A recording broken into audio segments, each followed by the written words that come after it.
What's going on?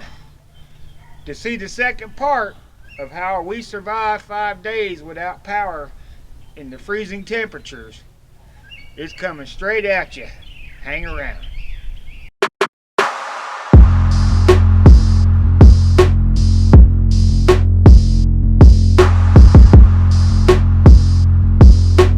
Welcome to another exciting video, everybody. There's no motorcycle today. Just some simple things to show you how we made it through the 5 days, actually 6 days, because we had our heater quit working the day before the power went out. So we were in the cold for 6 days pretty much, okay? Now just started out, let me hit you with this, alright? So Friday, it was a Saturday that the heater quit working in the house, alright? And we couldn't get nobody out to fix it. That Sunday morning the power went out. Alright, now some places only had power out for a couple days, some places had rolling power outs and stuff like that. We did not have either. We had no power until the following evening on Friday. So 5 days, Sunday, Monday, Tuesday, Wednesday, Thursday, Friday, without power. Alright, 6 days actually. But the reason I say 5 days is on the 5th day we had a relative, thanks DJ, who his power came back on, and we were able to grab his generator, which gave us enough power on the 5th day to run some things in the kitchen, heat up the water heater so we could all take a hot shower, and run some little portable heaters, electric heater, one electric heater. Anything more than that would flip the breaker on the generator. But it did help, that's for dang sure. All right. First day without power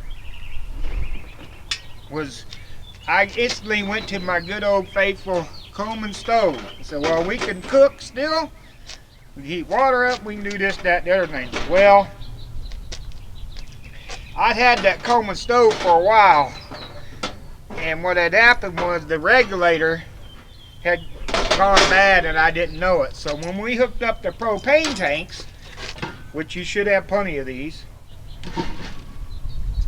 when I hooked up the propane tank, it leaked and it wouldn't stop leaking. We tried to fix it and everything else, and it just kept leaking, and we couldn't use the Coleman stove. So this is a new one. Lesson learned: check your gear, test your gear. I actually recommend, this was a great practice. I mean, it was great. It was only 5 days, folks. Okay, I talked to people who on the 3rd day their power came back on, and one guy was like, he said, Matt, he says I was at my breaking point. If the power wouldn't have come back on that 3rd day, he says, I don't know what I was going to do. We went 5 days. We could have went a lot longer, okay? So Coleman stove and the camping stuff helps, let me tell you. All right, some of the things we had, the Coleman stove went down. We have a fireplace. We went to cooking in the fireplace. That's how we did it for 3 days until we ran out of firewood. Now we have no firewood. We have no Coleman stove. All right, so what do we do now? No way, because this stuff right here, you got to add hot water. By the way, all this stuff, people, I know people are going to put in the comments, not everybody can go out and buy this stuff. Not everybody can afford all this stuff, right? Neither can I. This is bought a little at a time here and there. It's like these buckets of dehydrated food are not cheap. I didn't go out and buy, I ain't telling you how many buckets of dehydrated food I have, but I didn't go out and buy a bunch of dehydrated food. No, I saved up a little at a time to get the dehydrated food. I'd save up enough to buy a bucket from time to time. I didn't instantly run out and buy all this stuff. Another thing you can do is Denny Moore stew, stuff like that. Canned tuna, soup. They even got a pull top lid. Chicken and dumplings. All right, all this stuff is a good shelf life. Matter of fact, this is the last can of chicken and dumplings I got, so I had to go buy more because we ate this stuff up. All right. all kind of things. Like I said, tuna. You can buy canned chicken, rice, beans. A lot of people, you know, say, I can't afford to buy extra stuff. I mean, a bag of rice. Can you buy an extra bag of rice when you go to the stores? Of course you can. You should be able to. May not, but you should be able to, you would think. Get you a bucket like this at Lowe's, all right?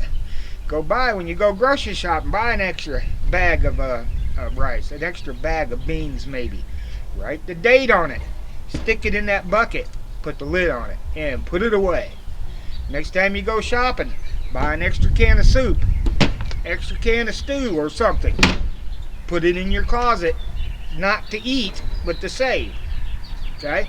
Another bag of rice the next time you're going. Put it in the bucket. Put the date on, and you will surprise. It'll surprise you how fast you build up a bunch of food.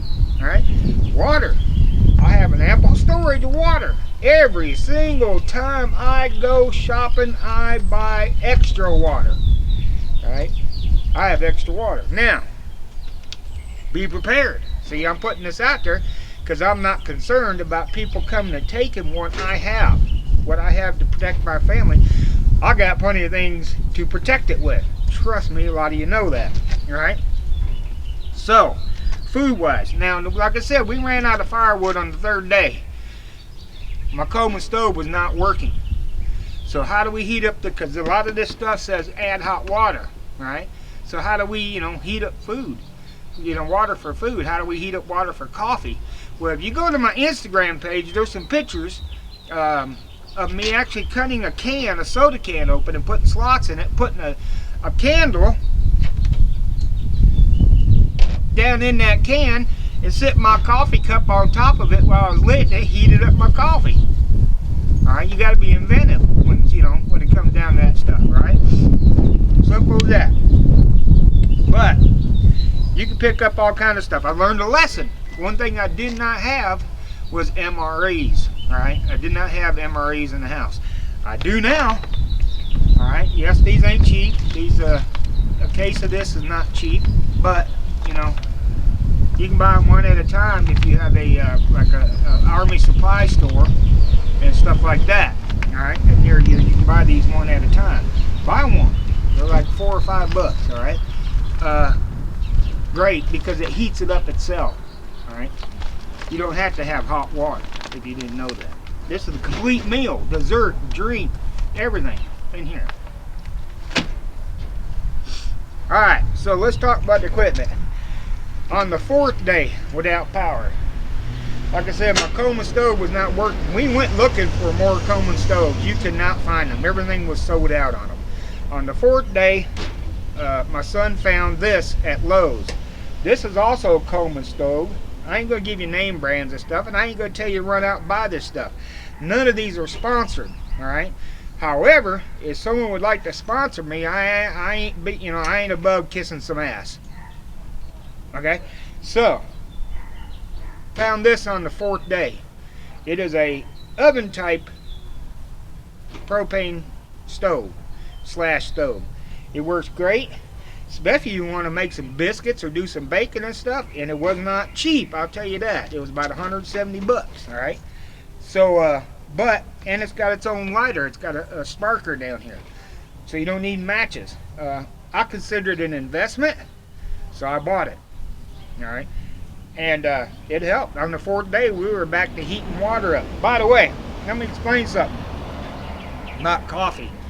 If you have one of these and you're heating it up on this, all right, you take your Mr. Coffee just like you normally would. You put your filter in the cup thing, you put your coffee in there, you heat up your water, and then you slowly pour that hot water into the cup where the coffee is in the filter, and just slowly do it until your pot is full on the bottom. Right now, if you have no power, your heating element on the pot and all that stuff is not working. So then you take that and you put it in a thermos. It'll keep it hot. Simple as that. That's how we were able to have coffee every morning and stuff. Most mornings. There's a couple mornings we were able to get out and get to a donut shop on the other side of town and bring back some kolaches and coffee.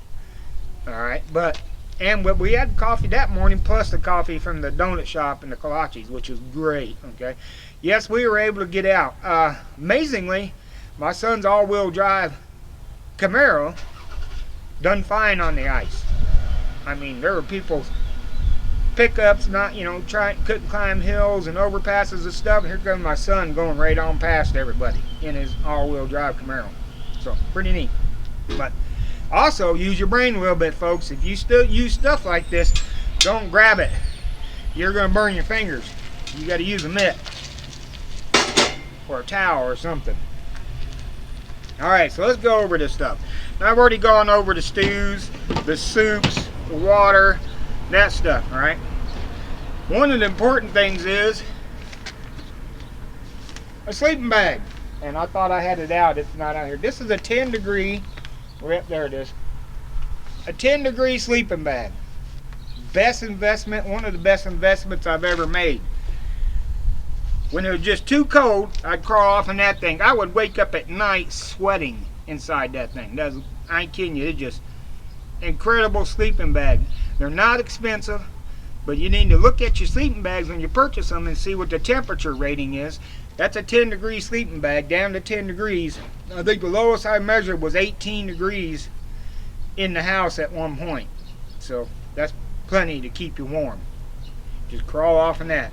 Another tip you're looking at is this tent. Matt, why do you have a tent here? Tents hold body heat. All right. We had 2 tents set up in our house.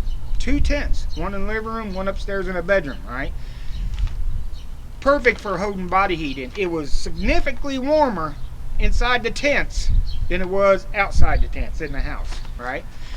In the living room, let's say, it was, I ain't kidding you, it was a solid 10, 15 degrees, maybe even 20 degrees warmer inside the tent because of body heat, right, than it was in the living room itself. All right.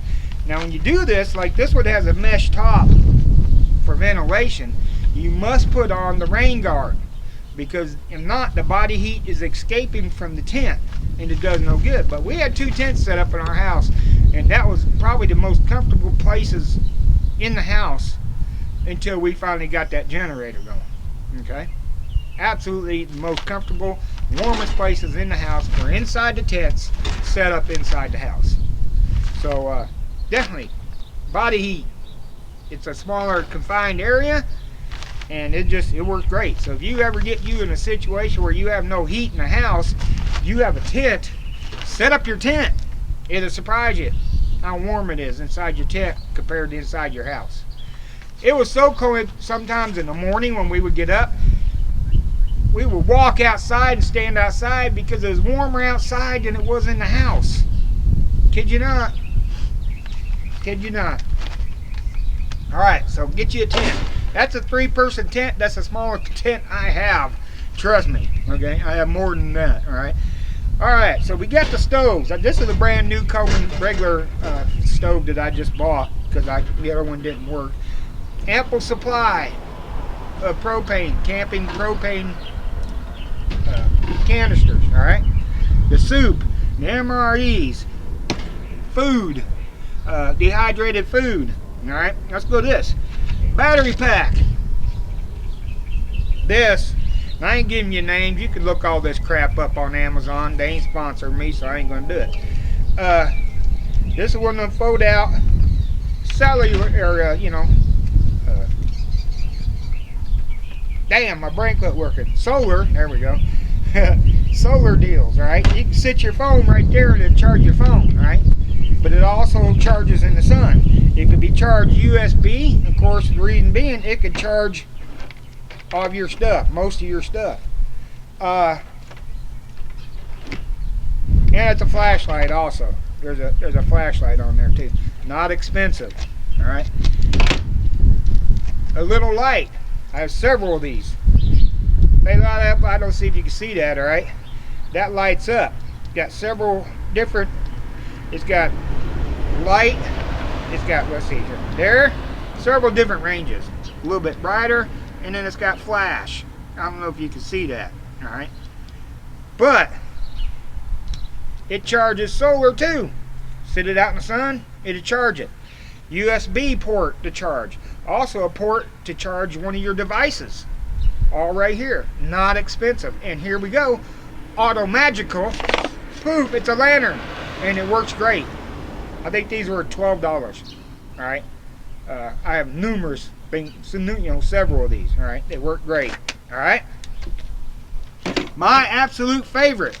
Alright. Absolute favorite is this lantern right here. It's not expensive. Pull it out. It also is charged by solar. Alright. Or USB.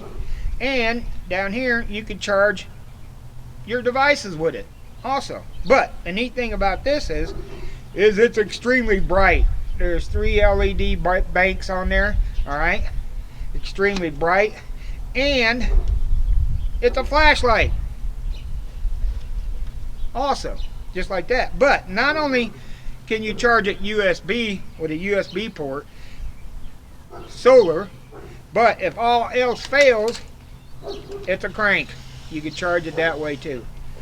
Not expensive. My absolute favorite lantern right here. My absolute camping, everything, survival, whatever. It's lightweight. It's not big. It's one of my favorites, actually. The favorite. All right. Lantern. Look them up on Amazon. I couldn't tell you how many. I couldn't tell you how many of these I have. Teacup candles. Oh, I'm just staggering amount. Neighbors are looking at me. They're like, oh, Matt's out making a video again. Staggering amount of candles I have. All right. Buttload. I also recently got these because you can burn through those little teacup candles pretty good. These are like 50-hour candles. I've got 6 of these now. 50-hour candles that will last for a long time. Just in case it happens again. You never know. Well, how do you light all this stuff? How do you light all this stuff? Now some of y'all seen me. I switched out recently from, if you go to Instagram, link is in the show me part of the description, and you can go to my Instagram page. I recently switched out from this little tactical bag that I use in my get home bag to an actual hiking bag. Alright, this is it. Alright, everything's in here, not everything. I've actually added a lot more stuff that wouldn't fit in that little tactical bag. If you go to the Instagram page, you'll see I have everything out of that bag laid out, and it kind of surprised me how much stuff I had in that bag. But anyway, so a lot of this stuff, matter of fact, everything except for the big items, are in that bag in a smaller quantity. All right.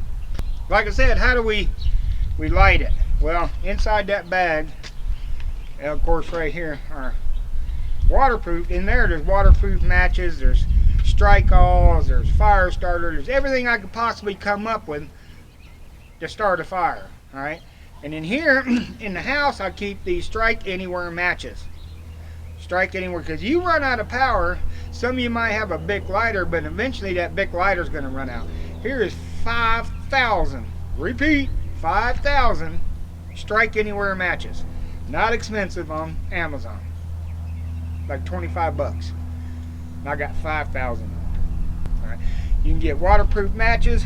You'll see in my Instagram video that I did, you'll see I have the waterproof match carriers. I mean, just everything under the sun. All right.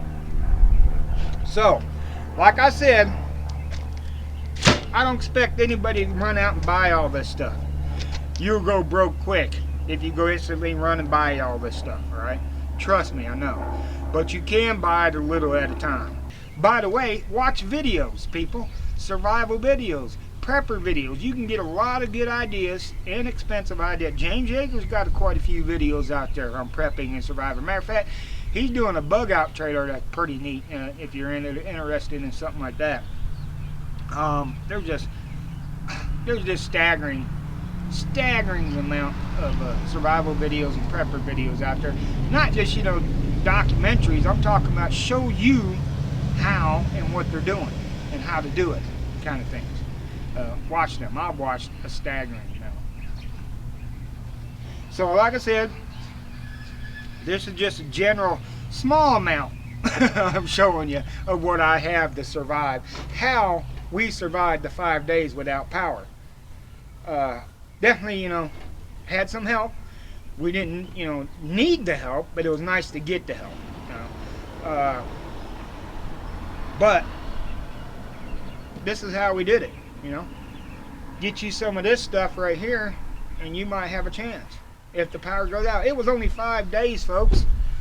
5 days. That was it. Imagine if it's longer. What are you going to do if it's longer, if it's weeks? And I'm not, even weeks in weather like this would be rough with no power. Especially nowadays. My grandkids were about to pull their hair out with no internet.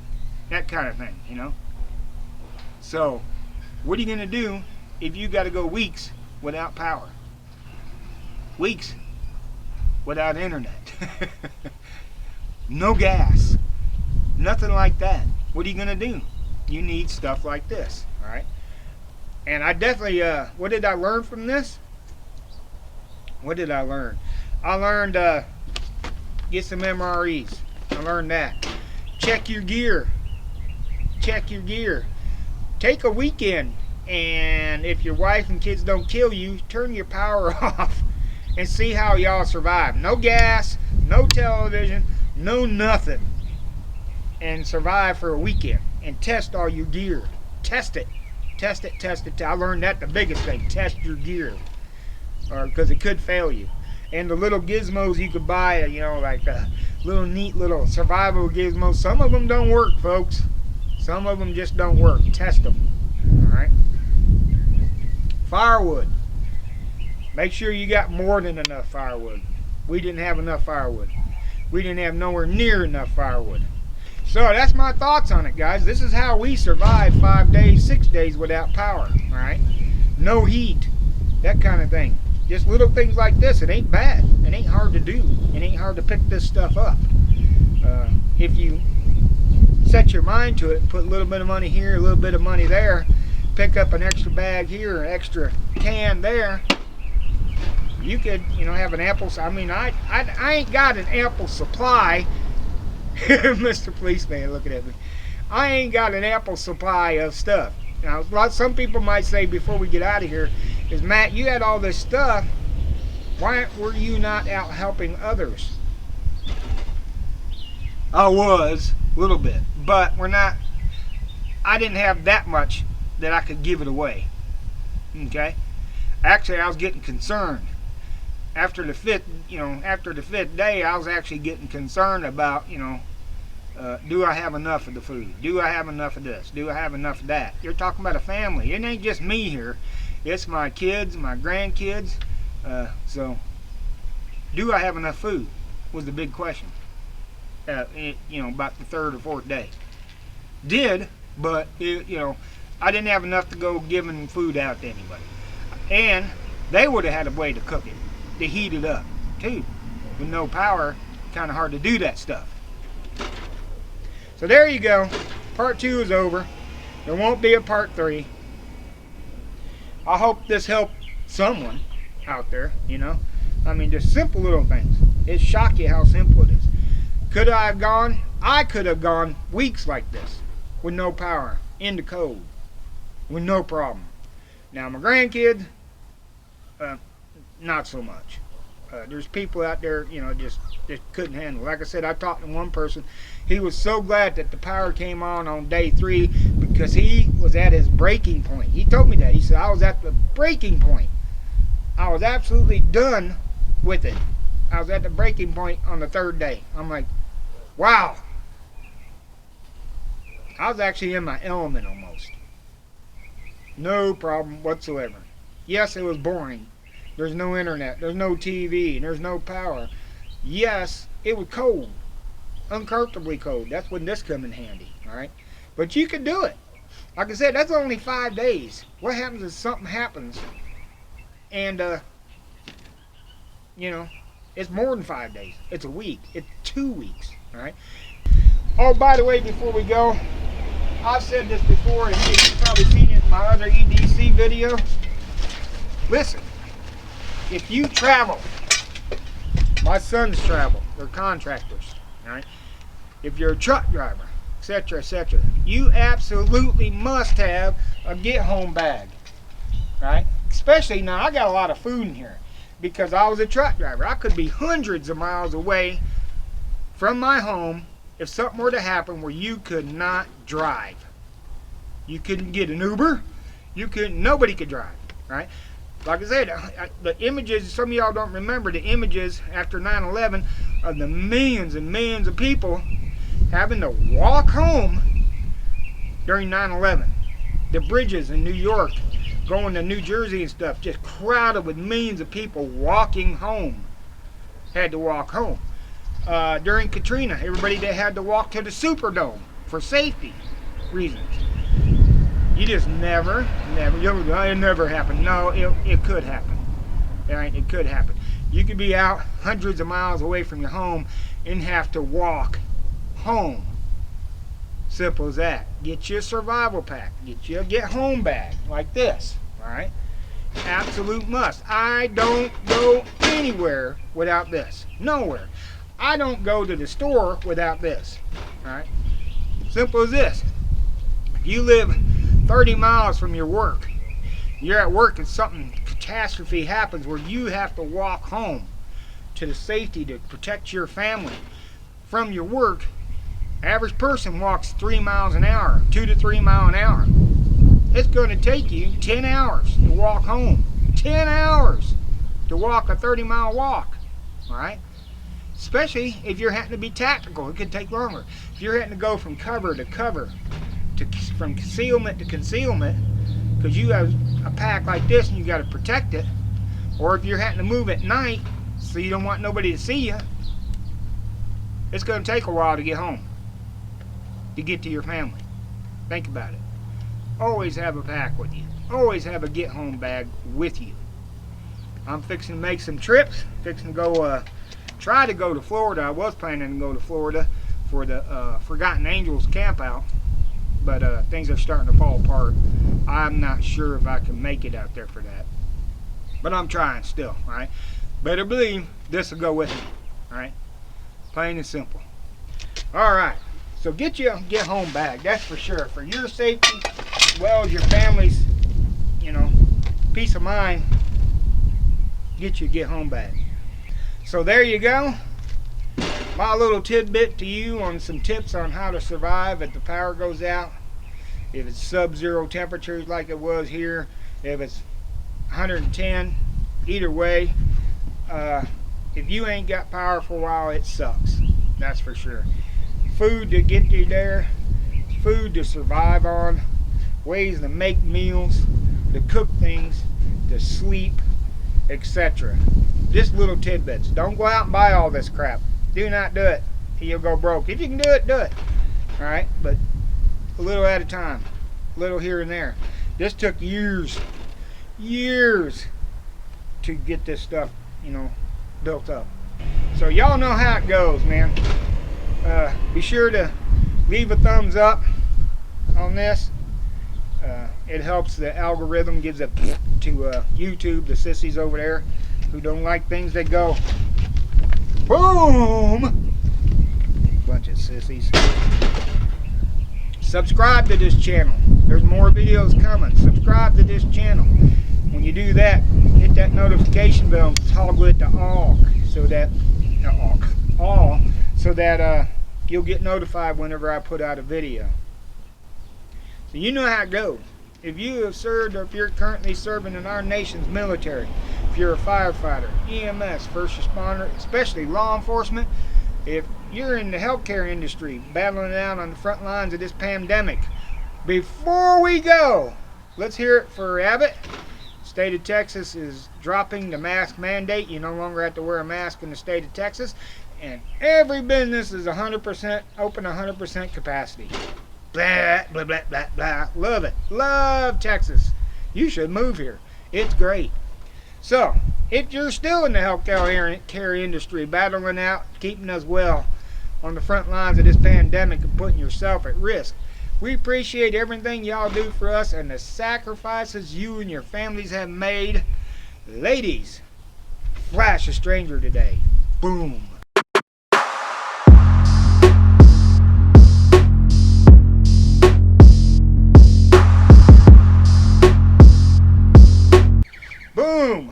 Instagram to see the second part two, on how me and my family survived the ice apocalypse 5 days without any electricity in the below.